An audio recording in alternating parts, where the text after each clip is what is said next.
Ladies and gentlemen, from La Casa de los Lobos, the Pit, here at the University of New Mexico, let's get ready to rumble!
Good evening and welcome to the Pit Press Live. I'm your host for this evening, Ed Nunez.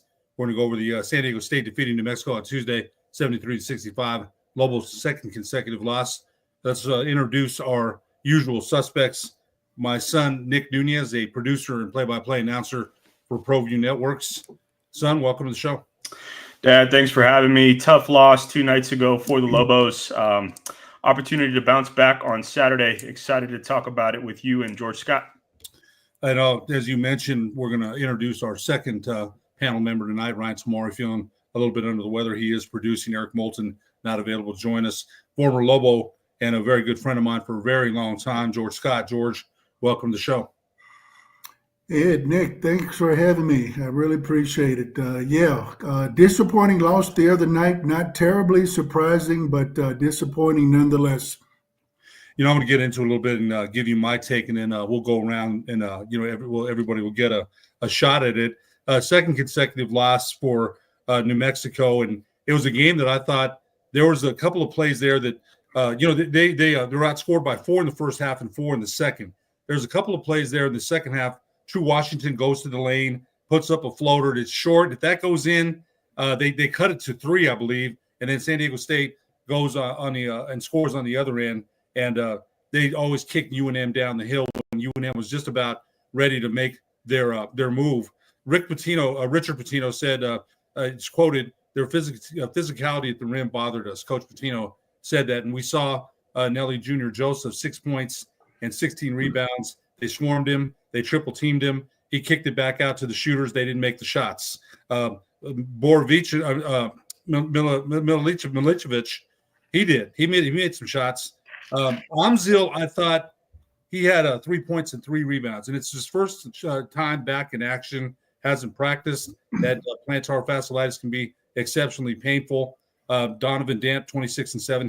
He did his job, but I've got to ask you both, and we'll get into all of it because San Diego State, you got to give them credit too. They played pretty darn well. They were desperate, and for the second time in a row, a team that was desperate beat New Mexico. But Nick, I'm going to ask you. I want to go to you first. What was your opinion about this? Because, again, New Mexico certainly had their chances. And, in the second half, they just couldn't get over that hump and couldn't make enough shots for San Diego State to come out of that the defensive coverage they were in. I think the big taking point from the game is the smothering defense from San Diego State. They just blanketed UNM in pretty much every way they possibly could. You mentioned Donovan Dent, 26 points, but he needed 20 shots. He was 3 for 8 in the first half. And was really driving into traffic a lot in the second half. Everyone's going to talk about Nelly. Nelly just couldn't find a way to impact the game, man. They were full fronting him pretty much the whole game, really just denied his post entries. And then the other guys, outside of Donovan Dent, who was 9 for 20, and Milicevic, UNM shot 20%. Everyone else on the floor shot 20%. So just a blanketing, smothering defensive effort for San Diego State. And it was just too much for UNM to overcome. George, the other point that I should have made in my own intro, they did it without Magoon Quath, the 6'10" center, who was out with the knee injury. And they fronted Nelly, and they had great weak side help. He got some touches. And when he did, George, you played inside, man. You played, we've gone over this. You played against some great players in the WAC back in the day. You guarded Patrick Ewing when New Mexico played Georgetown here in 1985. You know about big men in the paint. But what was your opinion about the way the defense, held up for San Diego State and the way New Mexico attacked it?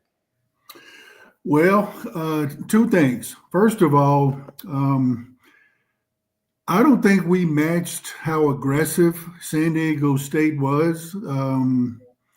I was just shocked at how hard they were playing, how aggressive they were playing. I remember our very first possession, right after tip-off.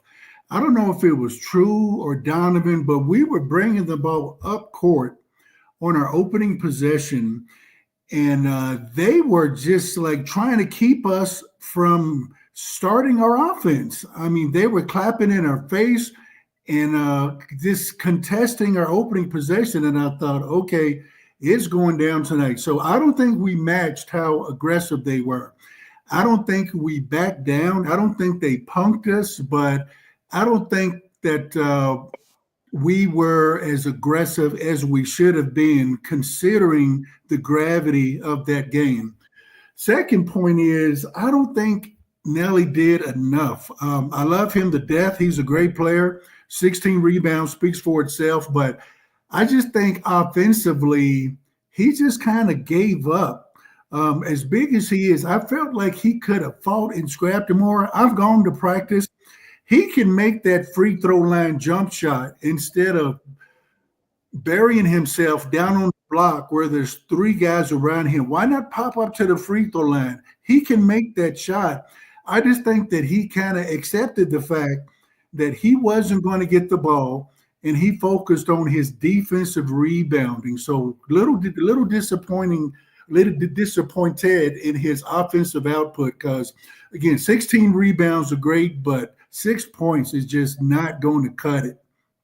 I got to ask you this too, George, because I think that shot he made against Nevada, you mentioned that he can make that shot. Coach Pitino has said he can shoot that shot and shoots it with effectiveness in practice. But I think they've asked him to stay in that paint, stay low. We'll get to the post touches. It's worked for them. It's worked. But I think in a game like the last two games, I got to ask you this, George. Okay, so he had 14 against Boise State at the half. He only had the 3 in the second half, and then he had 6. So he scored 9 points in 3 halves. He's still getting the rebounds. He's still getting, he's still hitting the glass, as you mentioned, and he's one of the best rebounder, I think, in the conference. Right. Is there any concern for you about that? 9 points in 3 halves. And two teams have they found a blueprint to stop him, and it's a concern. Because you've won. New Mexico's still in first place. Utah State losing to Boise State last night. But is there any concern from you as have they found a blueprint on Nelly, and what does Coach Pitino have to do to make some adjustments, as you said, to free as their block to block picks on the between the lanes there? Do they need to go block to block, go high low? Do they need to make what kind of offensive adjustments do you think they need to make to get Nelly free? I'm thinking a high-low is a great idea because, again, he can make that free throw line extended jump shot. I've seen him do it all year in practice. But the other thing is he confident enough to take the shot in the game and make the shot in the game? Because playing in an empty arena where you can hear the sneakers squeaking is one thing. But once there's 15,000 people in the stands, taking that shot and making that shot are two different dynamics. So I'm just wondering if maybe he's kind of psyching himself out and maybe questioning whether he can make that shot in the game. But he was just so what's the word I'm looking for? Kind of a deer in the headlights offensively. And I really think he kind of gave up and decided to focus on the defensive backboard because, again, he had three guys around him on offense, and eventually you got to figure it out. Desperate times call for desperate measure. Think outside of the box. Do something different. Don't accept the fact that they're going to triple team you all night and you just let that go. No, he cannot let that go. We need him. As you mentioned, there's a blueprint going forward. There's tape on him now. So he's got to overcome that somehow. Nick, George makes a great point because Viejas, like the Pit is a place, people don't like coming to play, and Viejas is a kind of arena for San Diego State. They have a great student section, but I gotta go back to Mustafa Amzil, who came in the lineup. He got about 2 offensive boards on the first 3 possessions. He looked, he looked fresh. He did hit a 3, but I was saying to somebody that he back rimmed, he hit the back iron on about 3 of them. That means to me, I've shot those shots. When those come off my fingertips, I felt like, hey, those are good. They're all those shots New Mexico missed, with the exception of maybe Washington hitting one off the backboard. They were on the rim, around the rim, just didn't go in. They weren't able to. How much do you think Amzil not being in the game? He played 10 minutes, and he's hurt. He probably won't play the Saturday. I would say he's probably out Saturday. They shouldn't need him there. But how much of an effect has it had on Nelly Jr. Joseph with Amzil not being in the lineup as much as he had been? I think it's been really effective. I'll go back to Nelly real quick, Dad, because I wanted to hit on something George hit on. They were limiting his post touches. He had 7 offensive rebounds. Man, if you're getting 7 offensive rebounds, you're getting the ball right underneath the basket. Yes. Put it up and score, right, Yes. George? I mean, that those are opportunities right there, high percentage shots. He drew 5 fouls in this game. I'm talking about Nelly Jr. Joseph. He drew 5 fouls, but he was 2 for 5 from the line. And again, some of that is their swarming defense just not making things easy on him. But I did listen to Lobos Live with Kenny Thomas last night, and Kenny Thomas was talking about, he's like, welcome to my world, big fella.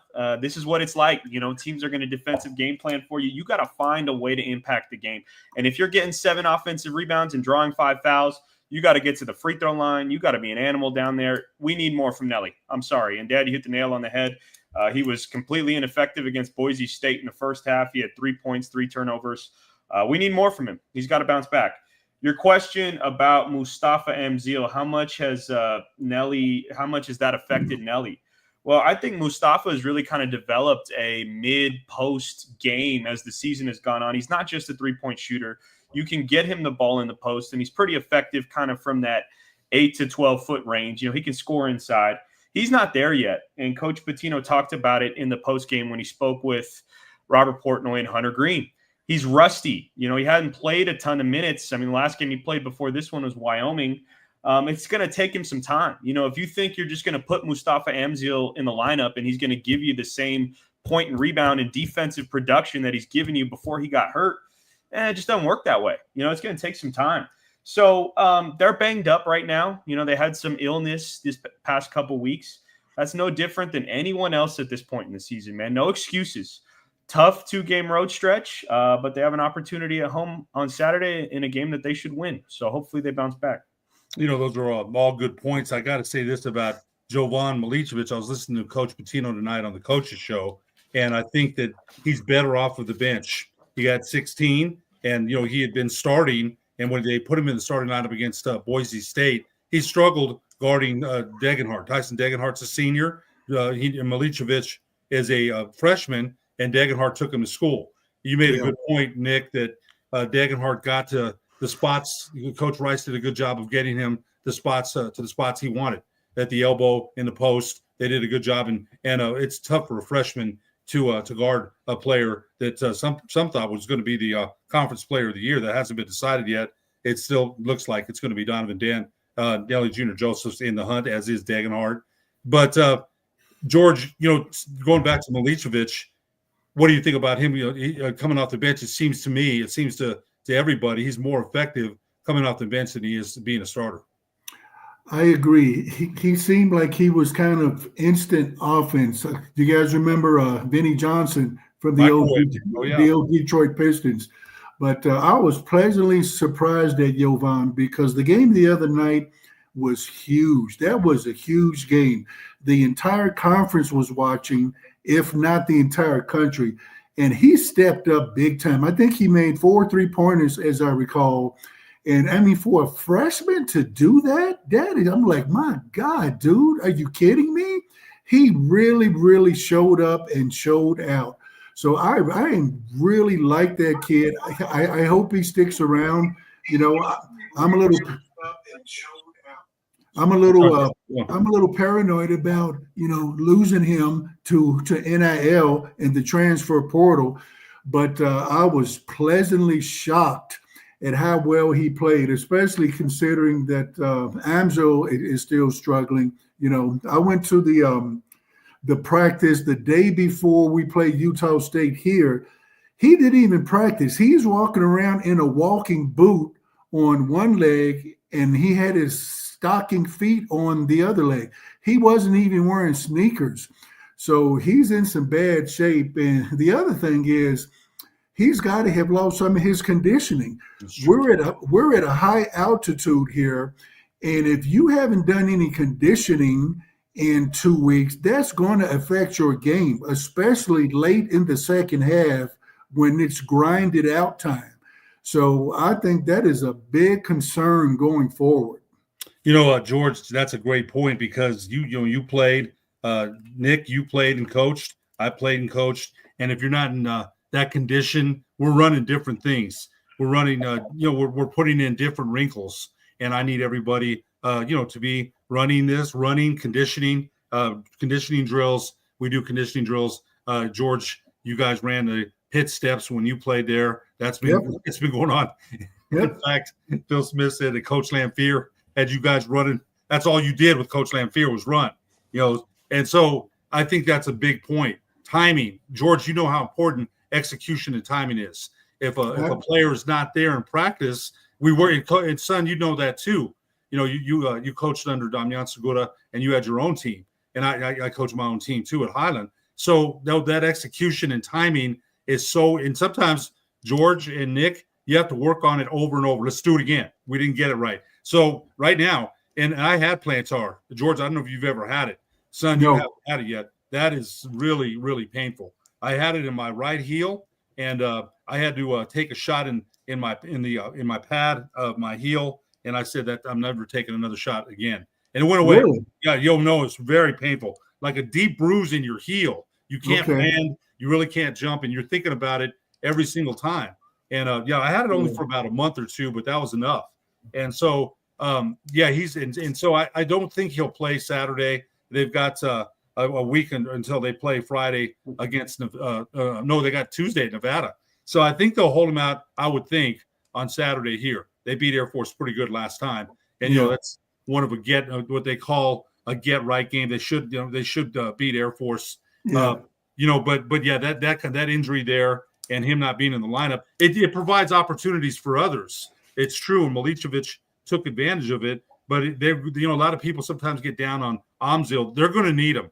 But with that, like you mentioned, George, with him not practicing and things like that, I think that's a concern going forward. I think the other thing was the fast break points. UNM feasts on that. Nick, you mentioned they had a lot of steals, but the fast break points were 16-2 favoring San Diego State. Talk a little bit about that, son, because that's usually where UNM 10-0 runs, 12-2 runs. They haven't had that the last two games. Comment a little bit about that.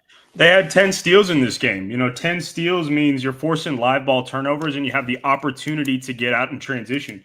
You brought it up. I think the first thing you said, Dad, was that transition possession that True Washington had with about 8 minutes, 15 seconds in the second half. It was 53-49 at that point. UNM gets a steal. Borovichinen steals it, gets it to True up on the break. UNM has a 2-on-1. True elects to shoot the floater, and it just missed off the front iron. He could have given it to Donnie, could have taken one more dribble to the basket. He shot the floater, and I think that kind of symbolized what the transition night was for UNM. I mean, again, if you got 10 steals and you're forcing 15 turnovers, there's opportunities for you to get out and transition. UNM plays with a lot of pace. They're one of the fastest teams in the country. But just didn't have it last night. And credit to San Diego State. I mean, they're athletic. That's one thing about San Diego State is they got a ton of athletes in space. They recovered pretty well in transition. So even though UNM forces 15 turnovers, gets 10 steals, that part of their game was just completely missing on Tuesday.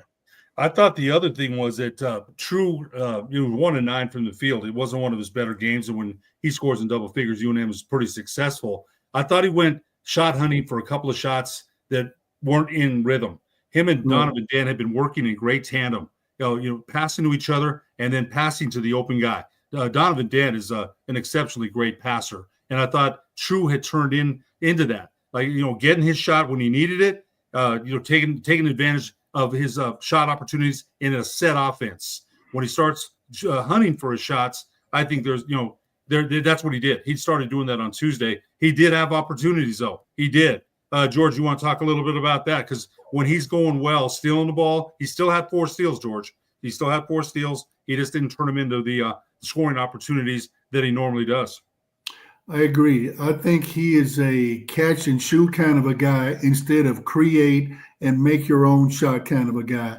But that's a credit to San Diego State. I think they kind of forced us out of our comfort zone to where we were doing things we don't normally do. So he was pressing, he was trying to take it upon himself to get something started, especially since Nelly was having 3 guys draped on him all night. So I got to give him an A for effort, but that's not his wheelhouse. I think he's more of a slasher or a catch and shoot kind of a guy instead of creating off the dribble like Donnie does in his sleep. Yeah, he's more of a guy, as you mentioned, a guy that's going to steal the ball and turn those steals into scoring opportunities on the other end. Not the creator that Donnie is, but Donnie's one of the most exceptional creators, George, and we've seen a lot of great point guards here, man. And he's one of the most exceptional creators at the rim that he made a shot on Tuesday that even my wife was like, oh my gosh, we have to rewind that and see that again because he does that a lot. Yeah, he really does. Points in the paint were 30-26 favoring San Diego State. UNM, as you mentioned, son, had 13 turnovers and 10 steals. But going back to the Aztecs, Coleman Jones, 12 points and 3 rebounds. Miles Hetty, 10 and 7. Nick Boyd, 17 and 7, hit 3 threes. George, were you surprised? Coleman Jones, the running hook across the lane, a la Kareem Abdul-Jabbar, they said. I mean, he had a jumper. He did a lot of stuff that normally he doesn't do. What surprised you about his performance? Well, just how aggressive he was. Did he even play in the game here in Albuquerque? He did. I don't even remember him in Albuquerque, but he played with fire in his belly the other night. And again, I don't think that Nelly matched his intensity. I was just really disappointed that Nelly didn't fight back. All those guys for San Diego State, they were so aggressive. I mean, they contested every shot. They bumped us every time we went through the lane. They got a lot of pass deflections. I mean, it's like they had 7 guys out there. And I just don't think we matched that intensity. And as a result, we wound up losing the game. But they were super, super aggressive. I was telling my daughter the other night when the game was on, that's the difference between playing home and on the road because we killed them here. But then again, we had 15,000 of our best friends here. But on the road, that dynamic is reversed, and you got to suck it up. You got to play through it, and that's easier said than done sometimes. George, I got to remind you, and you know this, I don't have to remind you of anything. When you say best friends, when you had 18,000 fans screaming and you barely lost to Georgetown by 6, and the next day of the paper, the Georgetown players said they couldn't even hear in the huddle, about best friends. Look at Farrell Compton with the slam he had over Nelly. That gets the fans, Viejas that's a great venue and a great home court advantage for San Diego State. It has been for many years. So we've got to give them a little bit of credit. And I think you're right, though. It seems to me the last 2 games, Boise State needed that game. They beat New Mexico. They needed it real bad. We had a guy on from the BJ Rains from the Bronco Report, and he mentioned that he felt confident going into that game. He said, Boise State was picked to win the conference before the season started. They've had close calls. he felt confident going into that game, and he was right. And Degenhart, they really needed that game. And so then we come up against the San Diego State team that's is cratering a little bit. Has had some. We beat them here pretty easy. So I think, was it some overconfidence? I don't think so. I think New Mexico is pretty much this season, and we have to remember, for all the viewers and listeners, they're still in first place at 14-3 and 22-6. Coach Pitino said that to Robert Portnoy tonight. Robert said, "Hey, would you be surprised that even after all that, you're still in first place?" We still need to remember that they're still in first place. Nick, do you agree with what George said about New Mexico not matching San Diego State's aggressiveness? Yeah, I definitely do agree with what George said. And I think another stat that stands out to me, San Diego State had 16 assists on 25 made field goals. They really moved the ball well. I mean, all 5 of their starters had over 2 assists. They were led by Nick Boyd with 6 assists. I think they just got too comfortable in their half-court offense. Coach Pitino talked about it in the post-game interview with Robert Portnoy and Hunter Green, that he thinks they've taken some steps back defensively. San Diego State shot 54% from the field in the second half.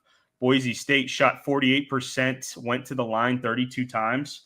So that same defensive energy that George is talking about, matching that level of intensity, I didn't think it was really there. One thing I think that's part of the story on the defensive side of the ball for UNM, UNM, they blitz ball screen. So anytime somebody comes off a ball screen, they'll send Nelly and the guy that was getting picked, they'll kind of try to trap the ball screen. I thought San Diego State did a really good job of hitting the high post, hitting the roller right away. And then look at Miles Heide. He was 5 for 7 with 10 points. Most of those shots are little bunnies around the rim because the rotation for UNM is really slow. The ball movement for San Diego State is really good. Tying that all together, I agree with everything that George said. I just don't think the Lobos had that intensity on the defensive side on Tuesday. Miles Heide made the most of his opportunities. He did. He finished strong at the rim. He had a couple of dunks, and 10 and 7 for him. We mentioned Boyd 17 and 7. Miles Bird 13 points and 9 rebounds. Farrell Compton 8 points and 3 rebounds. But they used Compton a lot, George, to front Nelly. He did a really good job. And then you got the guy shading him on the weak side. You got the guy shading, and so New Mexico really did not get a clean post injury almost all night. They got a little bit, but not a lot. Yeah, I agree. I just wish that Coach Pitino would have, again, thought outside of the box, try something different, because what we were doing was not working. Why not have Nelly flash to the free throw line just to shake things up? There's no film of that. There's no tape of that, just to shake things up, because he was just kind of camped out on the block. He just kind of accepted it and focused on the defensive backboards, or I guess offensive backboards too. But I don't know. I just think he kind of conceded that he wasn't going to be an offensive threat the other night, and we can't have that going forward. We cannot have that. Ryan, you wanted to jump in for a comment? I did. I apologize to rain on your parade, and I thank you for hosting it. The announcers last night sounded like me talking about UFC fighters, because the announcer could not get any of the names right. It was for not feeling well and having the flu just like engulfed in my brain, to have the announcer mispronounce the names just drove me bonkers. So I had to throw that out there. I thought I would bring a little bit more umph, but I just wanted to throw that out there. It was just driving me nuts. And I mean, I wanted to go to some of the comments real quick. Boy, I'm lasting a lot longer on this than I could, because it was for Nick. Here you go. At Lobo Ronnie. Nick, you brought it up last time after the game, talking about how it worked against SDSU, the way they guarded and made it easy for us to get that weak side rebound. What was different this time, any? And then I remember Pitino giving you the props about finally someone who knows basketball. I was at that press conference. I appreciate it as an owner of this company. So thank you guys for filling in for me. I'll go back to my producer role. Appreciate you, Ryan. Yeah, Ronnie, appreciate you. Yeah. Ronnie, appreciate you listening, man. Great comments as always. I think the second chance points in this game weren't that much different from the second chance points in the first game. I think UNM had 14 second chance points on Tuesday against San Diego State back on January 11th. Don't have the stat right in front of me, but it was pretty close. So they had those opportunities. I mean, Nelly only had 6 points with 7 offensive rebounds. I think he probably could have been a little bit better. I think the opportunities were there. But yeah, offensive rebounds is part of it. There was just too much lacking for UNM. Just the shooting. We haven't talked about that yet, Dad. UNM starts 4 for 7 from 3, and they hit 4 right away. I mean, they were up 16-13. Jovan hits 2, CJ hits 1, Mustafa hits the first 3 of the game for UNM. After that, they went cold, man. They went 0 for 6 to end the first half. And just did not shoot the ball that well from 3 in the second half, or at least not consistently enough. I mean, Donnie hit 2 to keep us in it. But Coach Pitino said this in the postgame, and I know there are a lot of Lobo fans, on social media talking about, they're settling for threes. They're settling for threes. San Diego State's going to give up that shot. And I think to open up their defense and create other opportunities for Nelly inside or other opportunities for other players to drive to the basket, you got to hit a couple of those. You got to hit a couple of those threes early because it's going to keep the defense honest. UNM just did not do that consistently enough after starting 4 for 7 the rest of the game, the last 3 quarters of a 2-half game. UNM just did not do that consistently enough. No, you and I talked about that. We were texting back and forth the other night. And like I said, some of those shots, I'm thinking to myself, they're right on line there. They just didn't go in. Those are shots you have to make, and you have to keep taking them. I thought I wrote these notes too. A lot of self-inflicted turnovers. They turned it over 12. The Lobos did. I thought, they couldn't, as you mentioned, Nick, they couldn't get past that defense, packing it in. They didn't hit enough shots. But I also thought they had some lazy passes. They weren't strong with the ball. And I thought some of that, though, was due to San Diego State's more aggressive defense. George, you want to comment on that a little bit? Yes, absolutely. As I mentioned earlier, our opening possession, they wouldn't even let us practically cross half court. That set the tone, I think. That set the tone right there. And I just really thought we struggled matching their intensity all night. Now, granted, it's their home court, their crowd, but we really, really struggled with that. Another point I want to bring up is I just wonder if after we clinched a tie for first place or whatever, if we've subconsciously, Sigmund Freud subconsciously kind of maybe took our foot off the gas pedal, and I'm sure none of those guys would ever admit that. But I just kind of wonder if maybe we just kind of let up a little bit mentally. And with San Diego State playing like the desperate team they were, playing like a cornered cat, it just caught up with us, because anytime you're cornered or you're desperate, you're going to do what you got to do. I didn't feel like we did what we had to do to win that game. I just thought we just kind of showed up and, played hard. Maybe not as hard as we could have, but I don't know. We definitely did not match their intensity, not even close. I will say this, that I thought that, there was talk in the press room last week. I was there at the press conference, and some of the guys in the press room thought that we'd lose against Boise State because, Boise State needed it more. And I remember telling Nick, I hate that attitude. And we all played. We're not going to, we don't see taking a day off or, it's okay. It didn't happen. They were right as it turned out. But the reason I had said that I didn't think they'd lose against Boise State is because they had answered every call. They had lost and found a way to win against Wyoming, Nevada, Utah State on the road. They had found ways to get it done. They beat San Diego State here, Colorado State twice. And so I thought this is a little bit of a different Lobo team. And again, these 2 losses, the sky's not falling. There's a couple of things I read on Lobo fans' pages today, and I'm like, gosh, man, right away here come the naysayers. They're not going to make the tournament. We know it's a glass half full and half empty here. We know that. But I still think George, you've been around the game. Ryan, you watched a lot of sports, and sometimes I think teams, that are on a roll. New Mexico was 14-1. So I think naturally maybe they did. Maybe they it's I've seen it happen. George, you've seen great comebacks by teams that are down 30 by 20. Those the guys that are up by that much. We've seen it in all kinds of different sports. They kind of take their foot off the gas. So I think you might be right. But all things considered, we'll get to the Boise State Utah State game here in a minute. But I think all is still well within Lobo land right now, Nick. Right? Yeah, I think so. We still control our own destiny to clinch the regular season conference championship. Can still get a 1 seed in the Mountain West tournament. They're going to have a quad 1, quad 2 opportunity on the road at Nevada. They had a dogfight with them about a month and a half ago here at the pit. So all is not lost. Let's not just pencil in Air Force as a win, though. Let's wind the clocks back a year. Last year, Air Force gets us at home. Yes. George, in one of the worst losses in UNM recent history.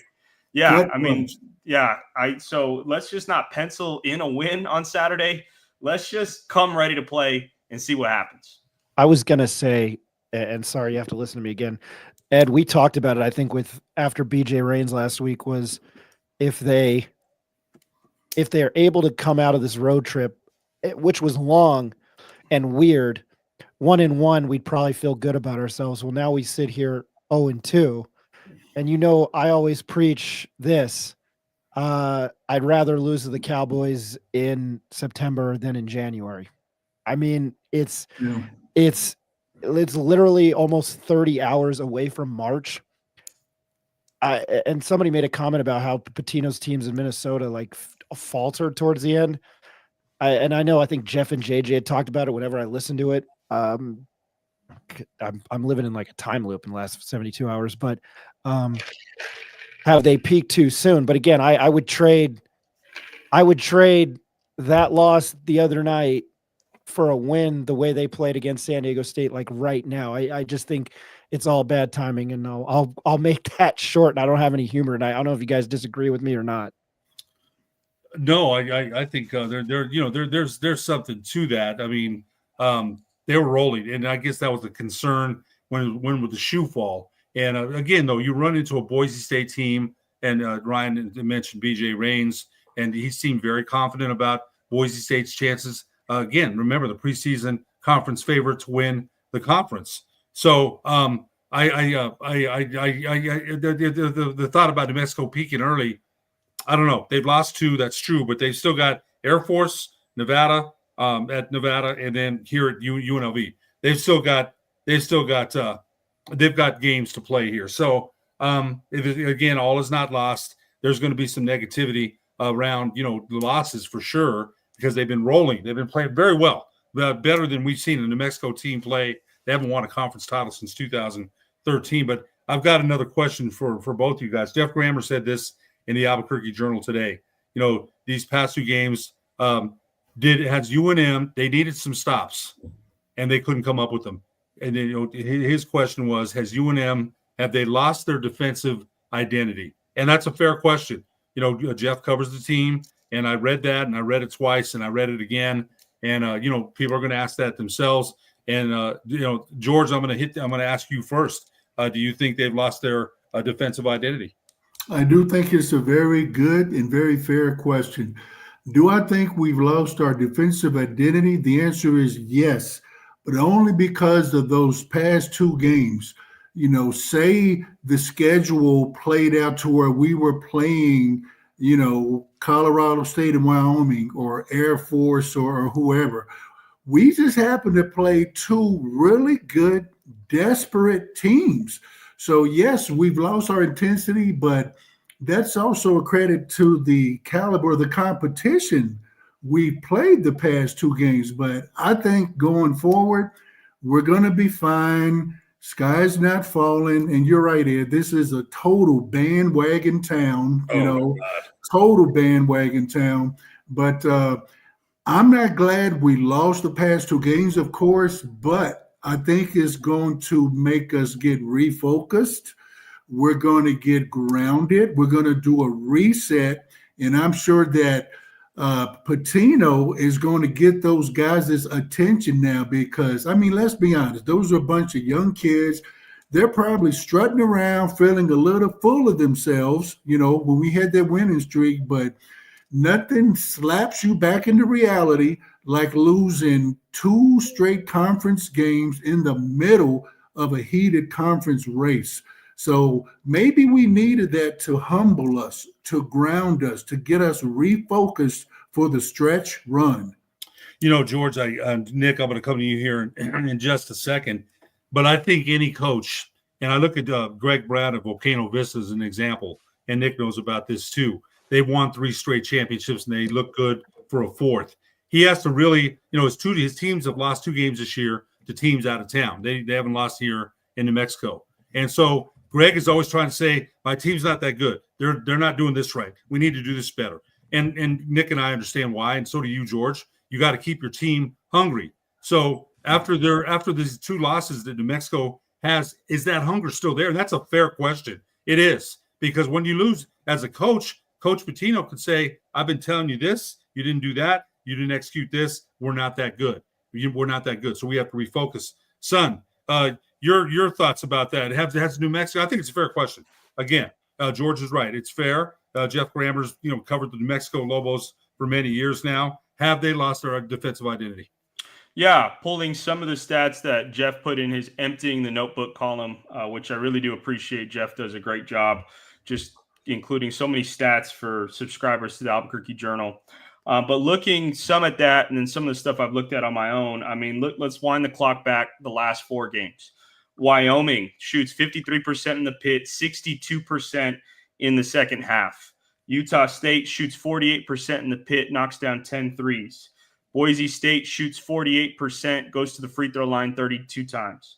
San Diego State shoots right around 50%, 54% in the second half. The numbers don't lie. Teams are shooting, right around 50%, sometimes over 50%. UNM's 3-point defense, I think, has kind of hurt them through parts of the year. Think back to, our loss to New Mexico State. I mean, how many threes did New Mexico State rain in on us earlier in the season? We struggle with San Jose State, both here at the pit, and then we lost over there. So when teams can knock down threes against UNM, I think UNM struggles a little bit. And, the question was, have we lost our defensive identity? Yeah, I think, in a way, I don't know if lost is the word, maybe misplaced. And, they have an opportunity against Air Force who, I don't know how many turnovers they forced or how many points they scored in transition against Air Force. It was quite a bit, a couple of weeks ago. But this is an opportunity here on Saturday against a team that plays really slow to get out and run, force some steals, and get that defensive identity back. Yeah, it's right. It's right there. But Nick, great points about Wyoming shooting the way they did here. So Patino, Chris Berman, ESPN would say, look inside the numbers. The numbers don't lie. And they're the numbers. The numbers are right there. Numbers are right there. I think San Diego State scored 1.16 points per possession. And again, George, you mentioned this. Boise State and San Diego State were much more aggressive, hungrier. We need that. You saw Degenhardt when they won. He's flexing. He's flexing, man. This is our house. We won. We protected our home court. We're not finished. So to Boise State, and I'm going to ask both of you, we'll wrap this up here in a little bit, but 82-65 last night. They've won 7 of 8. Eric Moulton had said this is a team that's trending. They're playing well when you want them to play well. My son and I are going to be on the high school selection show on Sunday, and we're looking for teams that are trending upward. And right now, Boise State, last night, another big win. They kept Utah State in second place. Degenhardt, 21 points, only two rebounds. Kind of surprised about that. Merrill had 17. The guy that's playing better is Omar Stanley. Omar Stanley started to play. They'd kind of wondered about him. He had not been playing well, and it wasn't physical. There was nothing wrong with him physically. He just hadn't been playing well, but he's starting to play a little bit better now.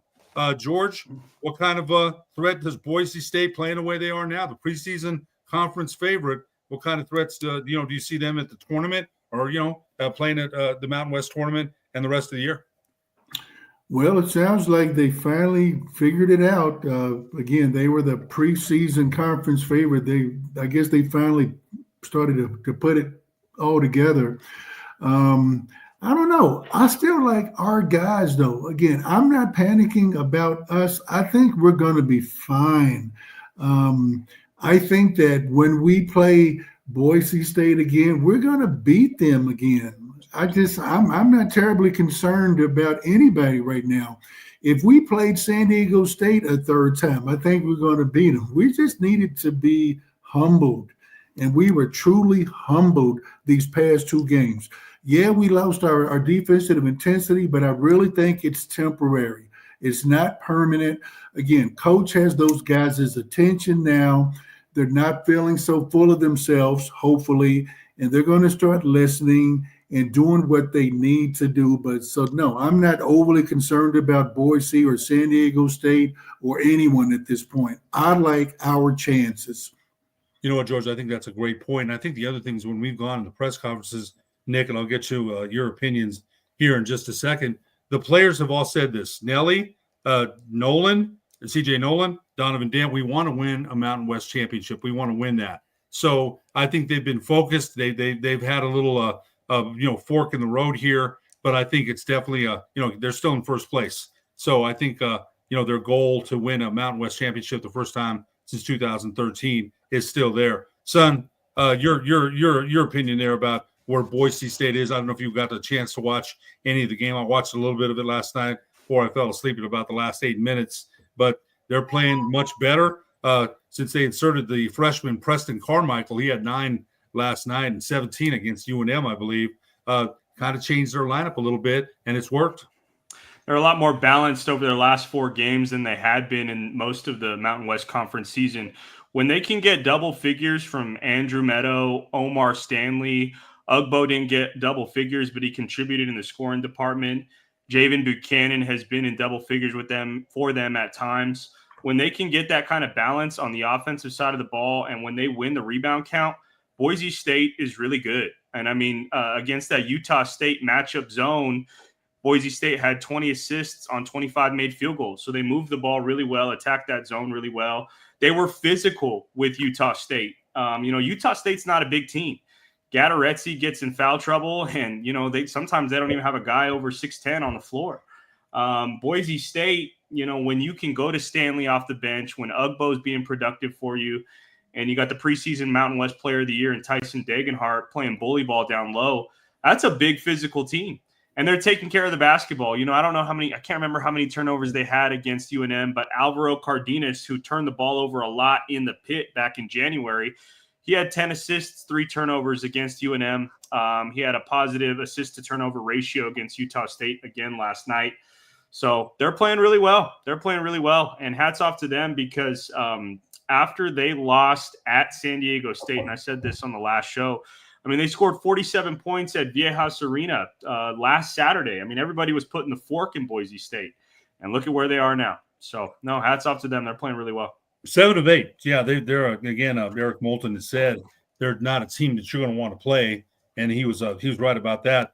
Let's go one more topic, and it's UNM versus Air Force on Saturday. Last time UNM 88, Air Force 53, an easy win for the Lobos. Up in Colorado Springs, but I think both of you have brought up great points. Last year, Air Force studying New Mexico here.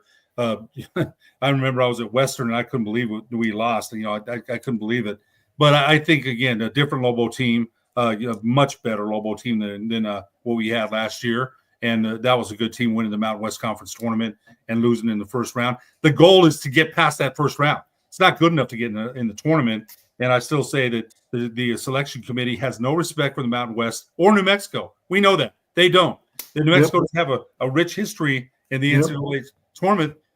They don't. They've won and out, in the last couple of times that they've been in the tournament. They've got to take care of business themselves and blame no one. Look in the mirror. Take care of business. You lost the last 2. You still got a chance, for your goal. Mountain West Conference tournament title still is in reach for sure. But Nick, Saturday, what do you expect to see? Do you think Amzil will play? Would you play him? What do you think the game's going to bring for the Lobos? Yeah, I'm not in that locker room. I'm not on that training staff. I don't know how hurt he really is. He certainly didn't look like himself against San Diego State. I don't know if that's because he's still injured or if it's because he's rusty, or if it's a little bit of both. So, that's ultimately a decision that the coaching staff, the training staff, and Mustafa will make.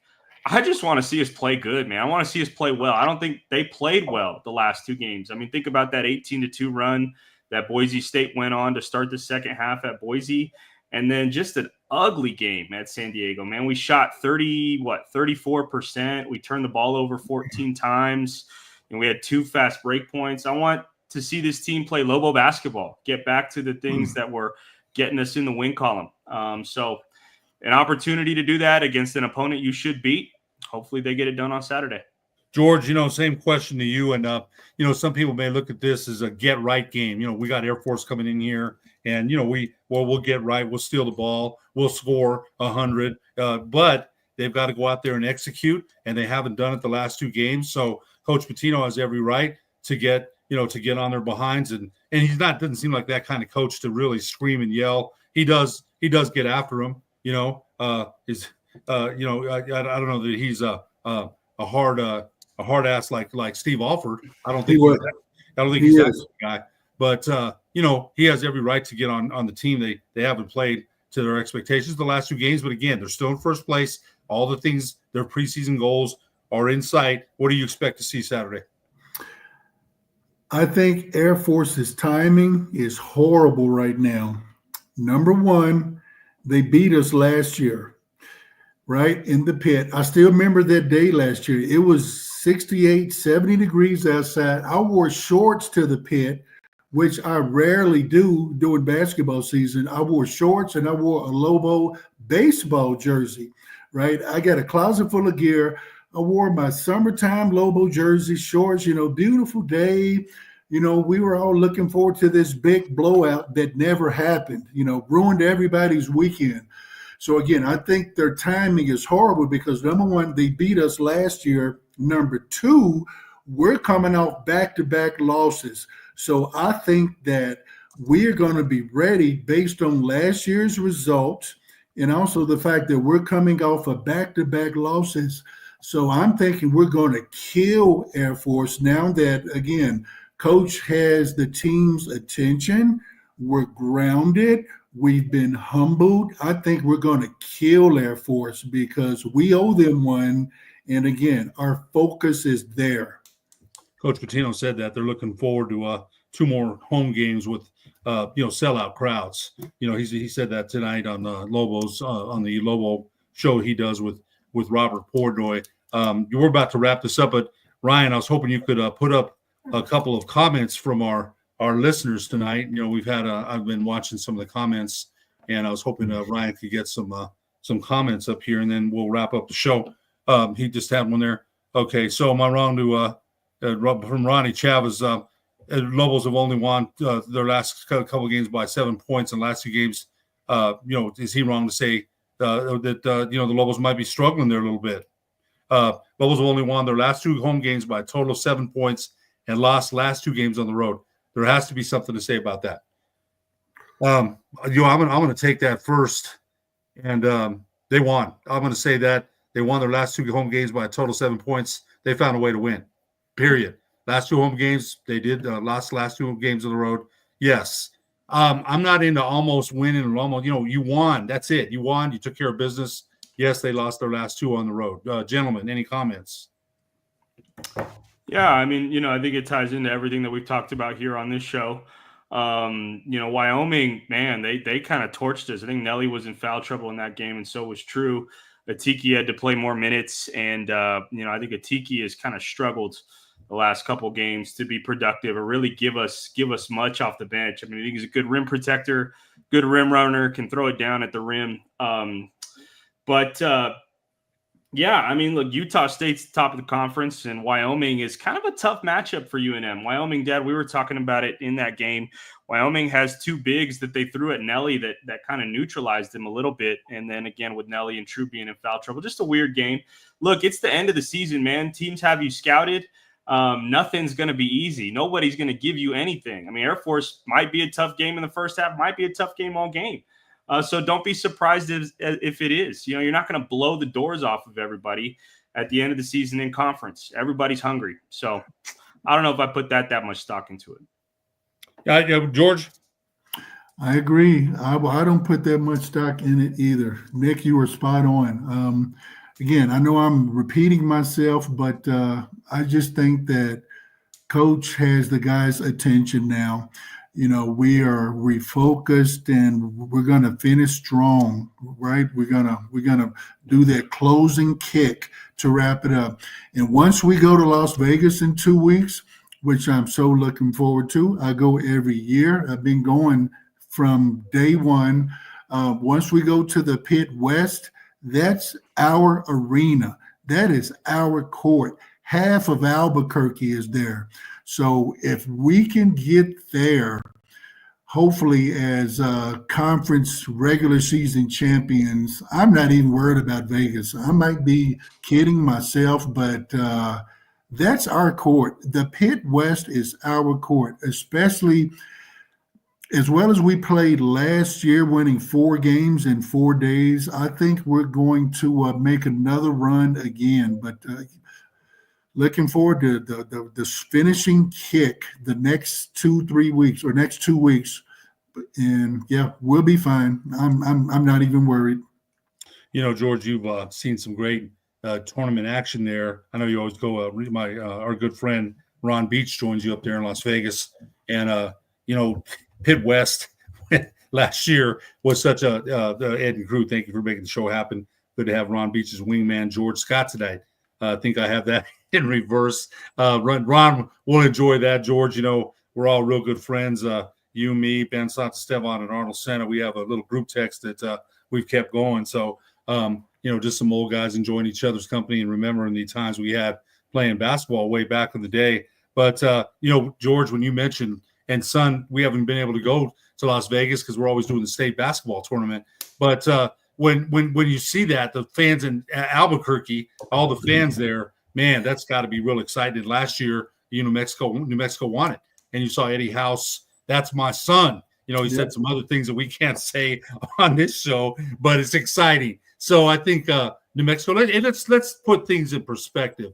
For all the listeners, yes, they lost their last 2. Yes, they're 14-3 and in first place in the Mountain West Conference. Yes, they're 22-6. They've won 20 games for the 3rd year in a row. So let's celebrate the moment. My wife always says this to me. I was worried about Coach Patino leaving or Donovan Dan, and she's like, just enjoy what you can enjoy. Don't worry about things you can't control. And she's absolutely right. So I'm not going to worry about any of the other stuff except to say where New Mexico is right now, and I think they're in the catbird seat still. And 3 games to play. So I'm very, very pleased about that. And, can't worry about anything else except what's in front of you, not behind you. Any other comments, gentlemen, before we wrap it up?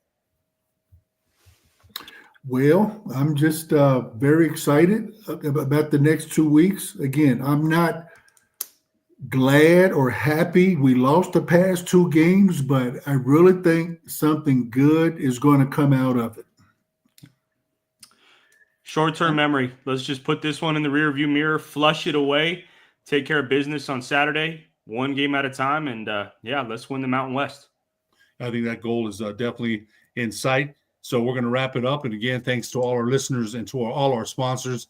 Ryan Tamari producing tonight. He'll be back. We'll probably do a wrap-up show of Air Force probably either Sunday or Monday. So for George Scott, Nick Nunez, Eric Moulton, I'm Ed Nunez. Thanks so much for joining us on the Pit Press Live tonight. Good night.